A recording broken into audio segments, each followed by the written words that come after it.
Bonjour mesdames et messieurs, bienvenue à Hebdo4, votre émission qui traite d'informations locales. Voici le contenu de cette édition du 4 novembre. Henri Grenier, maire de la municipalité de Port-Daniel-Gascon, nous informe sur les retombées économiques de l'entreprise Ciment Mécanis. Luc Legrélé, vice-président de l'administration portuaire de Newport, et Raoul Grenier, président de l'administration portuaire de Newport, nous parlent au sujet du démantèlement d'un ancien bateau de pêche abandonné sur le terrain de Pêche et Océan Canada à Newport.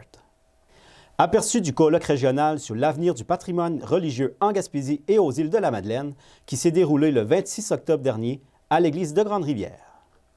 Chronique portant sur la sécurité au niveau des sièges d'auto pour enfants, par Joliane Desbois, intervenante et animatrice pour le service du Petit Bonheur au Centre d'action bénévole Saint-Siméon, Port-Daniel.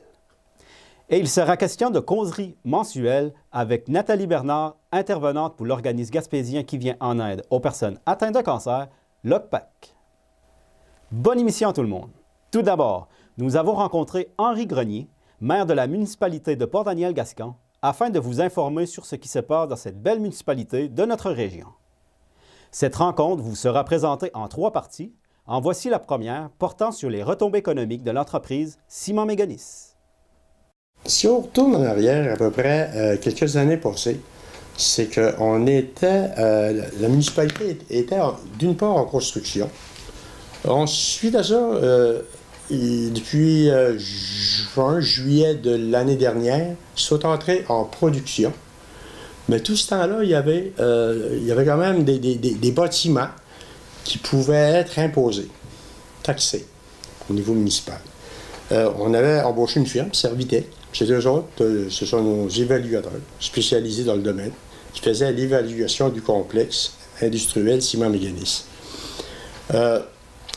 Mais ça prend du temps par rapport que c'est quand même, c'est terriblement gros. Je veux dire, tu évalues les bâtiments, des bâtiments avec des équipements. Les équipements, s'ils prennent l'avantage sur la structure, c'est imposable ou non imposable, etc., etc.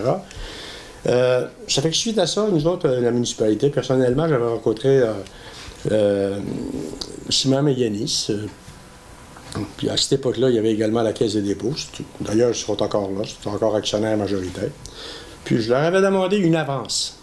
Parce que je savais, moi, après vérification, que 2 ans après le début de la construction, Ciment Mécanis, avec ses bâtiments, ça devenait taxable. Bon. Ça fait qu'on avait commencé en 2014, c'était 2016, 2017. Puis, de toute façon, ça fait qu'on avait demandé une avance. Puis, c'est ça l'avance depuis du fameux 1 million par année. Mais tout ce temps-là, Ciment Mécanis, je veux dire, notre firme d'évaluateur faisait son travail. Puis, justement, dernièrement, pas plus tard que la semaine dernière, on connaît maintenant la valeur taxable de Ciment Mécanis. Il faut évaluer que la valeur qui était taxable par la municipalité, c'était sur 180 millions. Si on multiplie ça par notre taux de taxe municipale, industrielle, à 1,15 $, qui est quand même pas haut, mais ça va nous rapporter tout près de 2 100 000 de taxes par année. Quand même un montant qui est très, très, très important. Puis, c'est sûr que pour la dernière année, ou en tout cas l'année en cours, on avait budgété 1 million, c'est-à-dire qu'il nous devrait 1 million, plus l'année 2017 à partir, ça veut dire 500 000 de plus, 1 500 000. Mais pour l'année prochaine, ce qui va être taxable, c'est 180 millions de valeur Ciment Mécanis, multipliant ça par 1,15 $, qui est le taux de taxe industrielle, ça va nous donner des revenus de 2 100 000. Ça fait que le 2 100 000, c'est sûr, c'est de la nouvelle argent. C'est sûr qu'à travers de tout ça, on va connaître vraiment les effets, parce qu'il va y avoir des effets quand même sur ça. Notre richesse foncière augmente de 180 millions, si on se compare avant Mécanis. Il va y avoir des effets négatifs, dans le sens que notre péréquation, on va sûrement en perdre une bonne partie. Déjà là, je connais pour l'année en cours, peut-être une centaine de mille, mais j'évalue que ça va être beaucoup plus l'année prochaine. Mais sur l'autre côté, on a des redevances au niveau de l'éolien, qui est basé sur la richesse foncière également. Ça, on s'attend que ça va augmenter. Tout ça pour vous dire que, en réalité, c'est plutôt en 2019, à notre budget 2019, qu'on va connaître vraiment le net de tout ça. C'est-à-dire les nouvelles taxes, moins la perte de péréquation, plus l'augmentation au niveau des redevances de l'éolien, ça va nous donner le chiffre beaucoup plus exact. OK, d'accord. Avant, il y avait le comité de maximisation. Maintenant, ça existe encore? Non, le comité de maximisation a terminé le printemps dernier, mais quand même, une bonne nouvelle à travers de tout ça. Ce qui en est ressorti, c'est qu'on a fondé un autre organisme qui se nomme le Pôle des technologies propres de la Gaspésie. Tout le travail qui avait été fait au niveau du comité de maximisation a fait en sorte que ce nouvel organisme voit le jour. Puis le Pôle des technologies propres de la Gaspésie, en réalité, c'est un rapport directement avec Simon Méganier, sur ce qui me concerne, à 80-85 %. C'est de là que tout est parti, mais ça n'empêche pas qu'au niveau des énergies renouvelables, il y a d'autres choses qui Simon Méganier en Gaspésie. Ça, on va y travailler également. Mais dans un premier temps, on parle d'intrants, ce qui chauffe le four. Présentement, c'est de la coke de pétrole qui est chauffée puis qui émet du gaz carbonique, entre autres. Là, on travaille sur un projet d'alimenter le four peut-être pas à 100%, mais peut-être 30% en biomasse forestière. Ça va faire en sorte que ça va éliminer beaucoup de gaz carbonique à la sortie de la cheminée. Mais tout ce qui sort de la cheminée également, on met de l'avant des projets, ça existe déjà, il y a des technologies pour capter le carbone.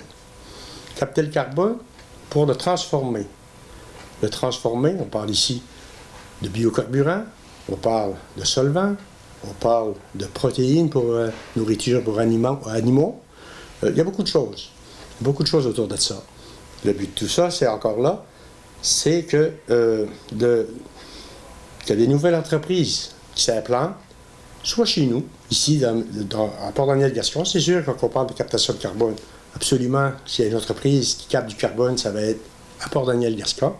Mais il faut voir l'âge, parce que c'est le pôle des technologies propres de la Gaspésie, en réalité. C'est pas le pôle des technologies propres de Port-Daniel-Gascon. Mais n'empêche que la municipalité est partie prenante de ce pôle. Entre autres, j'en suis le président. La MRC du Rocher-Percé, la MRC de Bonaventure en font partie également du conseil d'administration, ainsi que Simon Méganis et le conseil régional de l'environnement. Là, on a 4 autres membres à approcher. On appelle ça des membres cooptés. Puis, on a nommé notre directeur général, justement, officiellement hier. On a eu une réunion du conseil d'administration. C'est M. Guy Pardillac. Puis, là, le travail est débuté pour le moment. Luc Legrélé, vice-président de l'administration portuaire de Newport, et Raoul Grenier, président de l'administration portuaire de Newport, nous parle au sujet du démantèlement d'un ancien bateau de pêche abandonné sur le terrain de Pêche et Océan Canada à Newport. Pouvez-vous nous expliquer en gros c'est quoi le programme de démantèlement? Le programme de démantèlement, ça permet justement aux administrations portuaires, comme la nôtre, où on n'a pas beaucoup d'argent, de se débarrasser des bateaux qui est abandonné.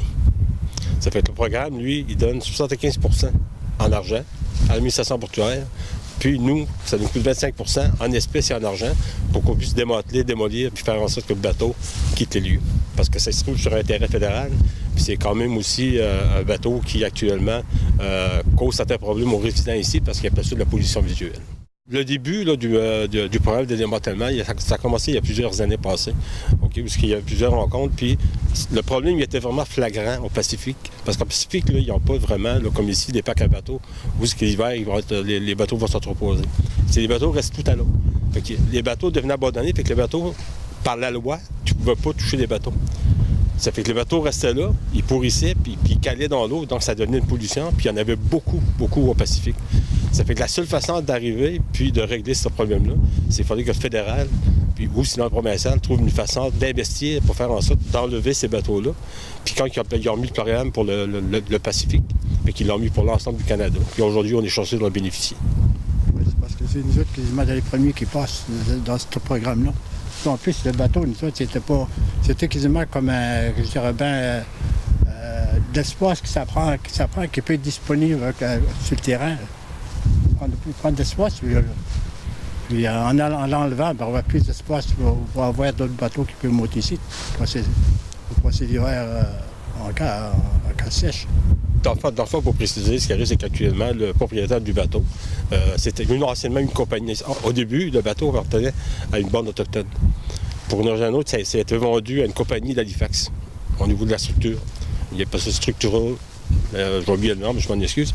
Et puis par la suite, le bateau a été donné à une personne. Puis cette personne-là n'avait pas les moyens de payer ce qu'on appelle l'entreposage qu'il faisait ici, qui est d'environ 1 000 $ par année. Ça fait que pour lui, ça devenait un problème. Lui, il pensait que ça ne coûtait rien. Il voulait faire un projet, mais tu ne peux pas faire n'importe quel projet sur un terrain de pêche océan. Fait que comme il a vu que ses espoirs de faire un projet quelconque avec ce bateau-là, il était anéant, mais il a préféré dire, ben, gars, moi, je ne veux plus rien savoir du bateau parce qu'il avait payé pour une pièce, mais malheureusement, il avait été induit en erreur par l'ancien propriétaire, si on veut. Ça fait que ça a donné qu'en même temps, l'année passée, il y a un programme, justement, pour les bateaux qui est abandonné. Fait en sorte que le fédéral paye une partie pour qu'on puisse se débarrasser de ces bateaux-là. Puis ça, c'est parfait pour la communauté, pour tout le monde, parce que c'est ce qu'on appelle la pollution visuelle, c'est quelque chose. Mais antérieurement à ce bateau-là, il y avait 200 litres de fuel. Imaginez s'il y avait une fuite de 200 litres de fuel. C'est une grosse contamination, puis c'est extrêmement dispendieux à vouloir nettoyer ça par la suite, là. Ça fait qu'aujourd'hui, on peut bénéficier de ce programme-là, puis on en est très content que le fédéral a mis ce programme-là sur lui. Puis là, les travaux, ils commencent demain. Ils vont se poursuivre jusqu'à quand? Normalement, on parle de 2 à 3 jours. Ça pourrait aller plus loin, dépendamment des circonstances. Première des choses, demain, on parle de démantèlement. Comme vous voyez, il y a un mât. OK, demain, l'entrepreneur, il va enlever le mât, puis il va enlever les tanks de fuel, puis il y a aussi une génératrice. Un coup que ça va être fait, le lendemain, qui est mercredi, il va venir avec une pelle mécanique, puis il va commencer à gruger. Petit peu par petit peu. Puis c'est sûr que ce qu'on veut éviter, c'est d'avoir une poussière en suspension, ou éviter, justement, comme demain, quand ils vont sortir les tanks de fuel, s'il y a encore du fuel là-dedans, ils vont faire en sorte de ne pas perforer les tanks pour ne pas qu'il y ait ce qu'on appelle une contamination au fuel, ou sinon une odeur de fuel ou quoi que ce soit. Le risque, actuellement, il est considéré comme étant nul. Mais on ne prend pas de chance. On veut s'assurer que tout se fasse dans l'ordre, que ça soit bien fait pour ne pas incommoder les gens qui vivent autour d'ici. Puis c'est tout à fait normal. OK. Puis une fois qu'il va être démantelé, les matériaux, ils font quoi avec? Puis ça en a le Saint-Alphonse. Le métal, c'est différent. Ils vont le vendre. Ils vont avec la façon dont ça fonctionne, je ne peux pas te le dire, je m'en excuse. Mais tout le reste, ça s'en va au dépotoir de Saint-Alphonse. Des conteneurs, hein? Des gros conteneurs ou par ouais. camion, dépendamment des circonstances. C'est pour ça. Avez-vous une idée des coûts total que ça va... Oui, on sait. Pour le démantèlement au complet? Je vous dirais que le démantèlement au complet, en moyenne, ça équivaut à peu près pas loin de 20 000 $.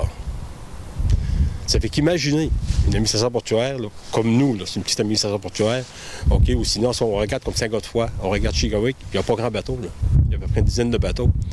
Puis il y aurait un bateau abandonné, puis ils seraient obligés de payer pour enlever ça, ces bateaux-là. S'il n'y aura pas eu de programme. C'est énormément d'argent. Ça fait qu'aujourd'hui, je pense que les utilisateurs du quai de Newport sont chanceux que le gouvernement investisse 75 % pour être en mesure d'enlever ce bateau-là, puis on n'aura plus de problème par après. Puis après ça, il faut éviter que cela arrive à nouveau. Donc on doit prendre des procédures, des bonnes procédures pour s'assurer que cela n'arrive plus. Puis c'est ce qu'on fait.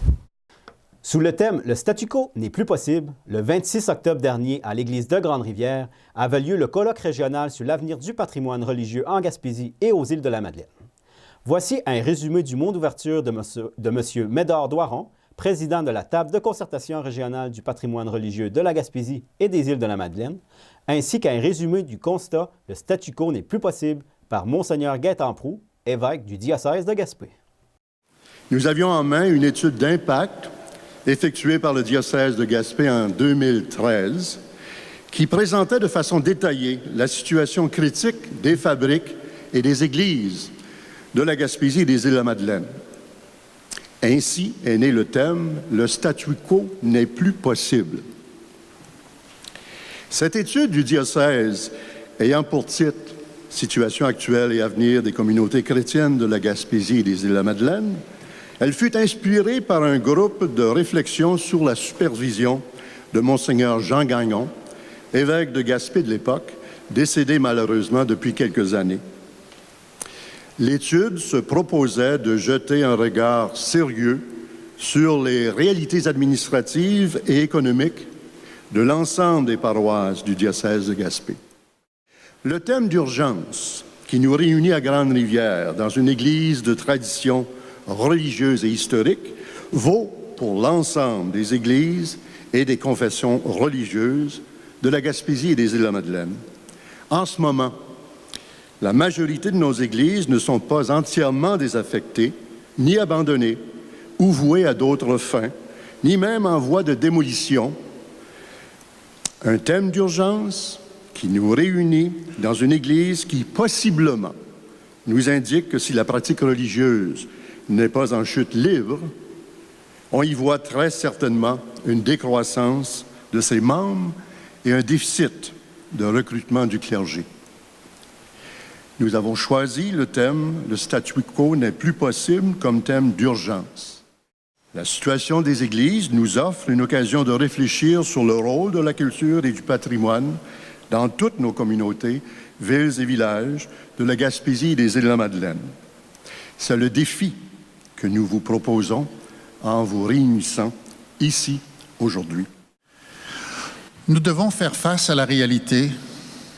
Nos infrastructures religieuses ont été fort utiles dans une église de chrétienté. Mais à l'heure actuelle de la post-chrétienté, nous devons regarder la question de très près et nous adapter aux besoins d'aujourd'hui et envisager l'avenir autrement. Le pape François nous l'a dit, nous ne vivons pas une époque de changement, mais un changement d'époque. Rien ne sera plus comme avant. Il faut rêver l'Église autrement et non pas de rêver à retrouver l'Église qui est derrière nous. Ça ne reviendra pas. Alors, regardons les choses en face et cherchons ensemble des pistes de solutions. Ce n'est pas moi qui vais les fermer, les églises. Sauf si vous me le demandez. Et en ce sens, j'ai écrit une lettre pastorale qui donne les grandes lignes directrices du projet envisagé et que j'ai nommé une église en transition. Je l'ai emporté une copie avec moi, alors que quand nous allons rencontrer dans les différents secteurs les assemblées de fabrique, nous allons pouvoir faire en sorte de les mettre davantage au parfum de cette réalité. Et le but de ces regroupements est de mettre l'accent sur l'évangélisation pour la transformation pour la transmission de la foi. En ce sens, il est important de mettre nos ressources en commun en termes de personnel et de financement. Et dans ce contexte, il faut aussi réévaluer nos réels besoins. Avons-nous besoin de toutes ces églises, de tout ce patrimoine bâti? S'il n'y a pas d'évangélisation, il n'y aura pas de renouveau à la base des chrétiens dans nos communautés chrétiennes. Donc, il faut s'activer ensemble. Il faut prendre des orientations, des décisions ensemble. Joliane Desbois, intervenante et animatrice pour le service du Petit Bonheur au Centre d'action bénévole Saint-Siméon Port-Daniel, nous présente une petite chronique sur la sécurité au niveau des sièges d'auto pour enfants. Premièrement, malgré que les sièges se sont beaucoup développés et ont fait quand même un grand avancement avec les années, c'est quand même un enfant sur deux qui est mal installé dans son siège d'auto ou que le siège d'auto est mal installé lui-même. Juste pour vous donner une idée de l'importance de mettre un siège d'auto, par exemple, quand un véhicule roule à une vitesse de 50 km/h et, par exemple, l'enfant pèse environ 18 kg, quand il y a un impact qui se produit à 50 km/h, l'enfant devient un projectile de 360 kg. Donc, on parle ici, dans une zone de 50, je parle bien, le poids est multiplié par 20. Donc, c'est ultra important que l'enfant ait un siège convenablement attaché et adapté à l'âge et le poids qu'il est rendu. Les dates d'expiration, c'est extrêmement important. Le matériau des sièges parfois devient plus désuet avec les années, ce qui raffaiblit la sécurité du siège lui-même, donc de l'enfant.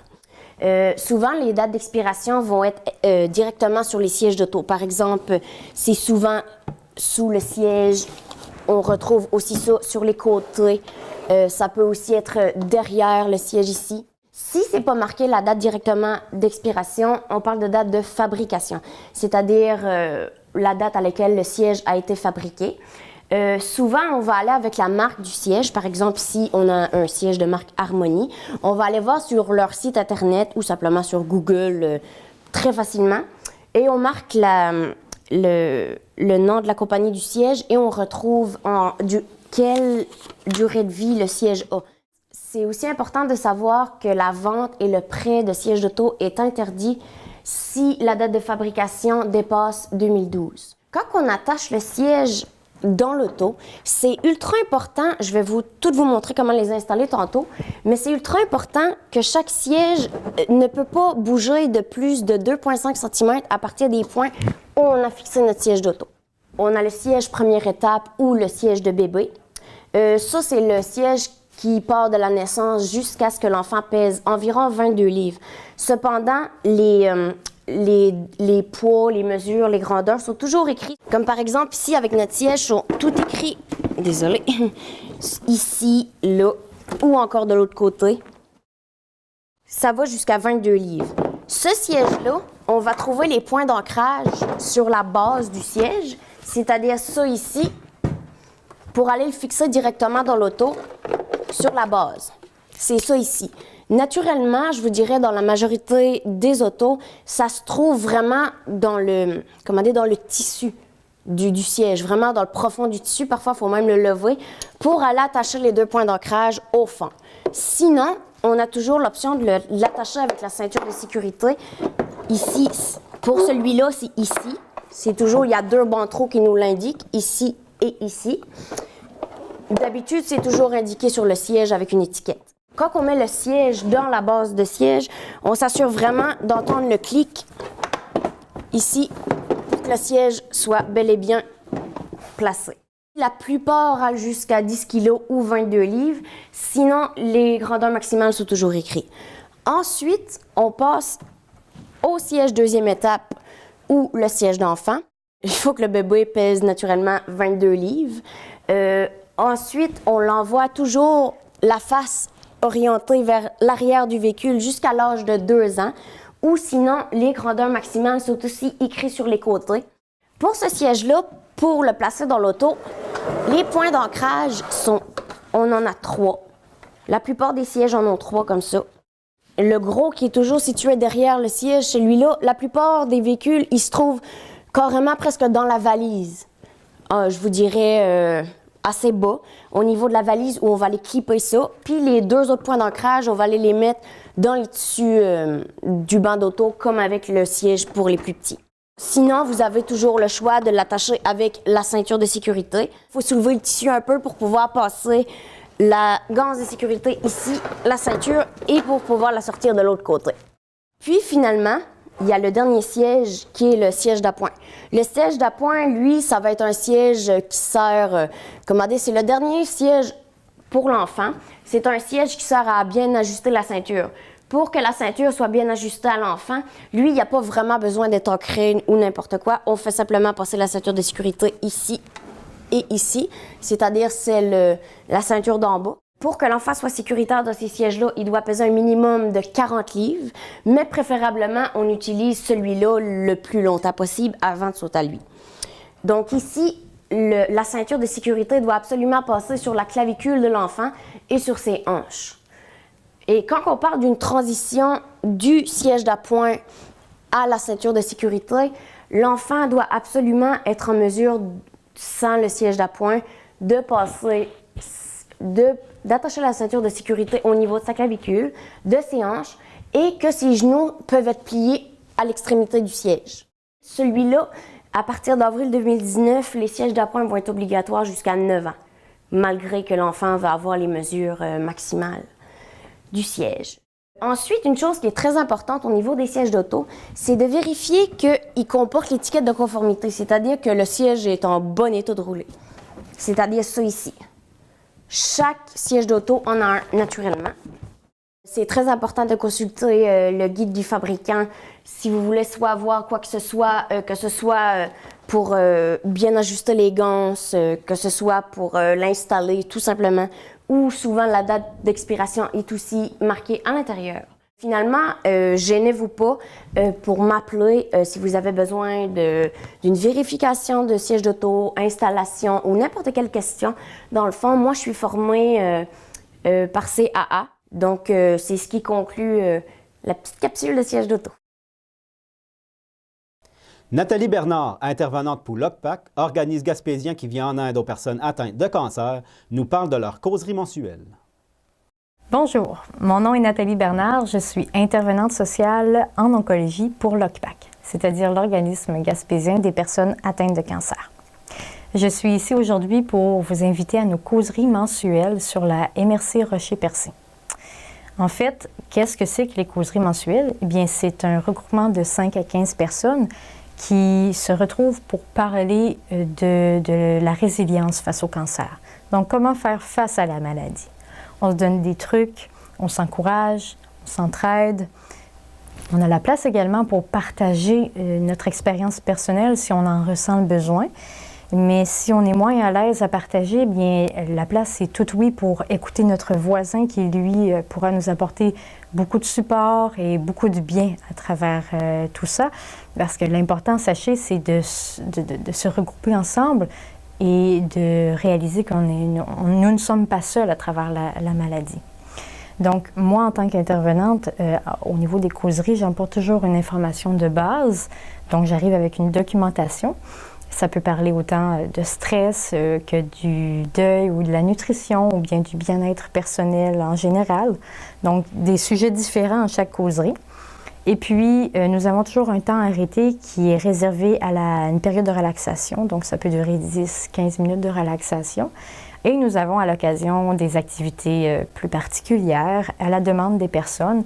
Donc, ça peut être autant de la réglothérapie que de l'art-thérapie, par exemple. Alors, grosso modo, c'est ça, nos causeries, c'est des regroupements de personnes, mais c'est dans le positif. On parle du cancer, mais on essaie d'y aller vraiment au niveau de s'encourager soi-même et autrui.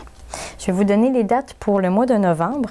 Donc, nous avons jeudi le 1er novembre pour le groupe numéro 1 à Chandler. Ça a lieu au Centre Femmes Entre Elles et c'est un groupe qui est réservé aux personnes atteintes de cancer, en rémission ou leurs proches aidants. Nous avons un deuxième groupe à Chandler qui est mardi le 13 novembre. Ce groupe, c'est ouvert à toute personne qui se soucie de sa santé et qui voudrait avoir justement des petits trucs au niveau du développement de soi. Donc, ce groupe-là a lieu également au Centre Femmes de Chandler. Comprenez dans ce sens donc que les personnes invitées sont principalement et uniquement des femmes. Et nous avons également un groupe qui est à Port-Daniel, donc un groupe mixte. Ça a lieu au Club de l'Âge d'Or de Port-Daniel et c'est l'intervenante du territoire qui les chapeautre, c'est-à-dire Patricia Bernard. Et ça a lieu de 13h30 à 15h30 pour Port-Daniel, de 13h à 15h pour Chandler. Donc, pour vous inscrire à ces ateliers causeries, vous pouvez appeler au numéro sans frais de l'OCPAC. C'est le 1-888-924-5050. Et pour Chandler en particulier, comme ça lieu au Centre Femmes Entre Elles, vous pouvez les contacter au 418-689-7224.